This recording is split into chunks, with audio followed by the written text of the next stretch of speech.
A graça e a paz, meus irmãos.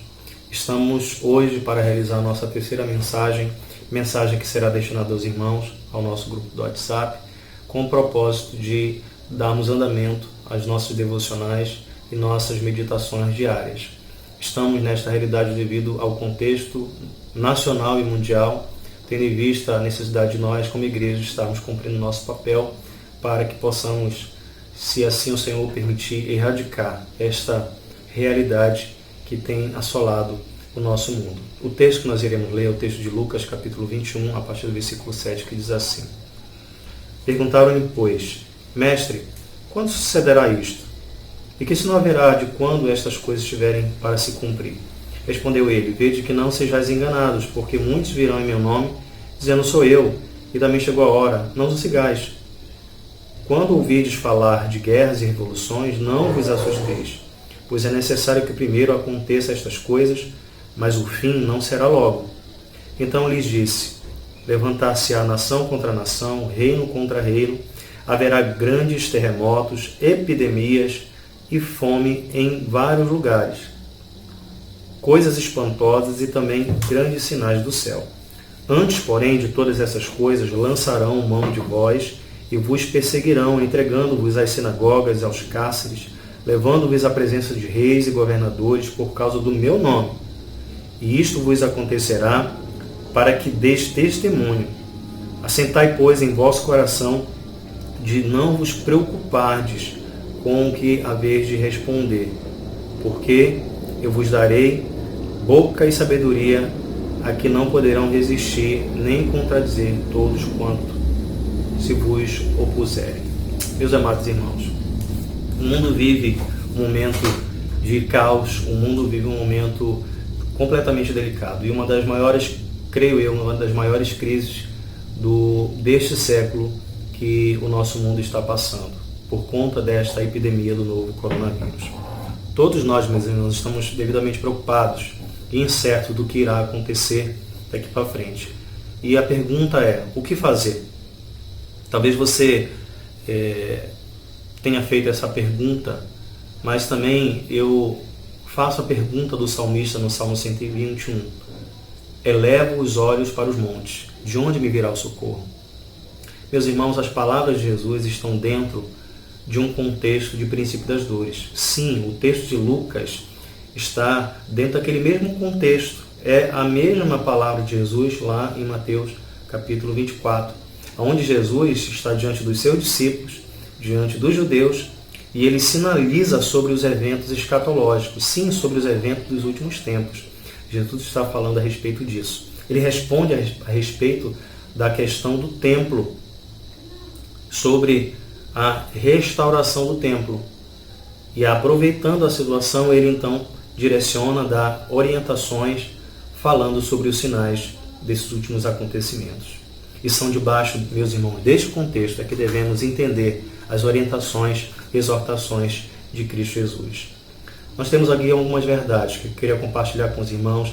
Verdade essa, algumas delas serão duríssimas para nós ouvir, seríssimas para aguentar, mas também esperançosas em nosso coração diante desta crise, diante daquilo que Cristo está fazendo. Primeiramente, precisamos entender que Deus está no controle de todas as coisas. Por isso, devemos compreender à luz desta tese que o Senhor controla e conduz a história. Em primeiro lugar, meus irmãos, o versículo 6 vai nos dizer que tempos difíceis virão. O que nós precisamos entender é que mesmo tempo que temos tempos difíceis, mas ainda não é o fim. No versículo 6, versículo anterior ao texto que nós lemos, Jesus pergunta, veis essas coisas?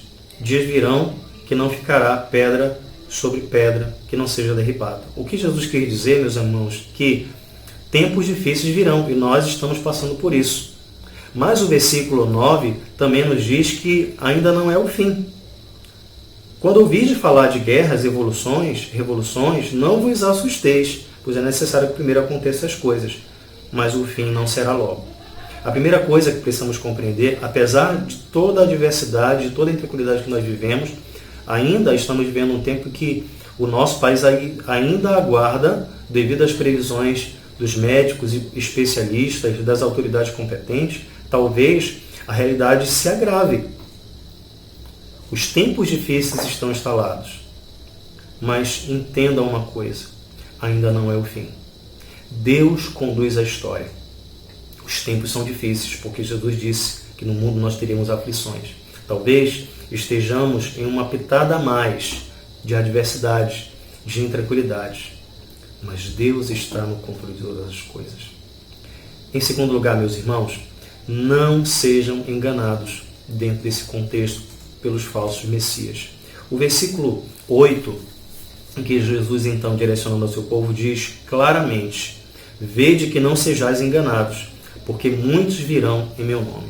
O que precisamos compreender, meus irmãos, com esse texto, é que, claro, que Jesus está falando diretamente sobre os falsos mestres, os anticristos. Mas também entendam que falsos mestres não são somente aqueles ligados à religião, mas também são aqueles ligados à política. Não sejam enganados pelos falsos messias. Não se enganem no sentido de que quem nos dará solução para o que estamos passando, que seja alguma autoridade. É claro que uma ou outra está se mobilizando para isso, mas a resposta é e será e virá do Senhor. Não sejamos enganados, pois Deus conduz a história e Ele, como Deus soberano, está conduzindo todas as coisas. Meus queridos, a terceira verdade que eu quero trazer a vocês é que lá nos versículos 10 e 11 vem para nós uma realidade duríssima, mas é uma realidade que eu preciso mostrar aos irmãos. E qual é a verdade? A sociedade e a igreja sofrerão. Sim, meus irmãos, esta não é uma boa notícia, mas é uma realidade bíblica em que o Senhor disse que aconteceria. Os versículos 10 e 11 assim nos diz: então lhes disse, levantar-se-á nação contra nação, reino contra reino, haverá grandes terremotos, epidemias, pragas e fome em vários lugares, coisas espantosas e também grandes sinais do céu. Sim, meus irmãos, esta palavra de Jesus Cristo faz referência a esses acontecimentos. Sim, mas o que nós precisamos compreender? Consideramos e cremos que a visão escatológica, a visão dos últimos tempos, em que o Senhor está falando, faz referência ao que nós chamamos ao período de 1000 anos. Sim, o milênio consiste do primeiro momento da sua primeira vinda e que terminará e será concluída com a sua segunda vinda. O que nós precisamos compreender é que Deus está conduzindo a história segundo o seu propósito. O diabo, ele está completamente acorrentado. Tudo faz e é limitado no que faz segundo as orientações, segundo a força e o poder de Deus.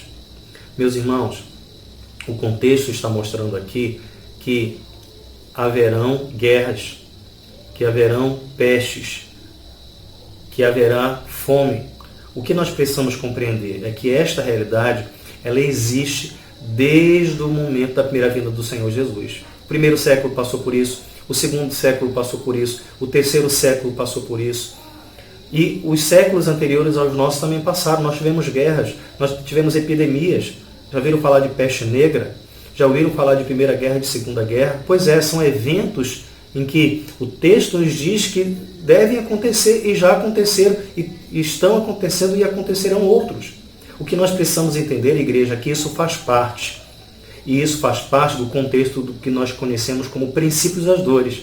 É necessário, porque isso anuncia ou pré-anuncia a vinda do nosso Senhor. Meus irmãos, isso faz parte do propósito de Deus. Eu sei que é difícil ouvir isso, mas é necessário que passemos por isso. Não somente a sociedade, mas a igreja. Por quê? Porque Deus tem um propósito. Por isso, entendam que isso faz parte do propósito de Deus, porque Deus é soberano. A quarta verdade que eu quero compartilhar com os irmãos, entende que todos nós precisamos compreender o bálsamo do Senhor. Se o ponto anterior era um ponto difícil de ouvir, este terceiro para nós deve servir como um alento. Lá no versículo 9, Jesus vai simplesmente dizer para a gente o seguinte: não se assustem. Ele diz assim: quando ouvirdes falar de guerras e revoluções, não vos assusteis, pois é necessário que primeiro aconteçam as coisas, mas ainda não é o fim. Meus irmãos, O que o Senhor está nos dizendo neste ponto aqui são duas verdades. Nesse quarto ponto, na verdade, são duas verdades. Não se assustem, porque não é o fim. Sim, meus irmãos, ele está dizendo que é necessário que essas coisas aconteçam, e ele está dizendo a nós que não se assustem. Claro, meus irmãos, que nós estamos apavorados, nós estamos com medo, nós estamos intranquilos, incertos do que vai acontecer, mas a palavra do Senhor de encorajamento a nós, para dizer que nós não devemos nos assustar, para que possamos entender que Ele controla tudo, Ele conduz a história. E Ele, meus irmãos, apesar desse contexto tão adverso, Ele está conduzindo todas as coisas. Se não fosse assim, não entenderíamos que Ele é um Deus soberano. Ele está conduzindo a história. Ele tem o controle nas mãos. Todos nós sabemos que o homem, a impiedade, o seu pecado produziram o que nós temos. Isso faz parte da história da humanidade devido à sua pecaminosidade, devido à sua impiedade. Mas o Senhor nos diz, não se assustem. Eu fiz uma pergunta no início que fazia referência à palavra do salmista no Salmo 121. Eleva os olhos para os montes. De onde me virá o socorro? O salmista responde, o meu socorro vem do Senhor, que fez os céus e a terra. O nosso Deus tem o controle e conduz todas as coisas. Meus irmãos, não se assustem. Na verdade, seria melhor dizer, descansem em Deus. Devoltem seus corações e a sua fé no Senhor, porque Ele tem controle de todas as coisas. Em último lugar, meus irmãos, o Senhor está permitindo que tudo isso aconteça para que possamos dar testemunho. Olha o que diz o versículo 13. E isto vos acontecerá para que deis testemunho. Simplesmente só está dizendo que o seu propósito diante desta adversidade chamada de princípio das dores, diante desta peste, diante deste coronavírus, é que Ele quer que a sua igreja dê testemunho. Ele quer que a sua igreja permaneça firme, testemunhando. Esta é a hora. Sim, meus irmãos, fechamos os templos. Mas a igreja não fecha. As portas do inferno não podem prevalecer contra a igreja do Senhor. Sabe por quê? Porque a igreja sou eu e você. A igreja é o número daqueles que foram lavados, transformados pelo sangue do Cordeiro. Deixo aqui minha palavra no sentido de que agora é a nossa vez de mostrarmos ao mundo que nós temos um Deus soberano, um Deus que conduz a história, um Deus que conduz este mundo. Para quê? Para que possamos mostrar às pessoas que nós temos um Deus e que as pessoas precisam se arrepender. Meus irmãos, nós devemos tomar as palavras do apóstolo Pedro, que sempre dizia, arrependei-vos, para que sejam cancelados os vossos pecados. João Batista claramente dizia, chamando ao povo ao arrependimento, chamando a uma mudança de vida.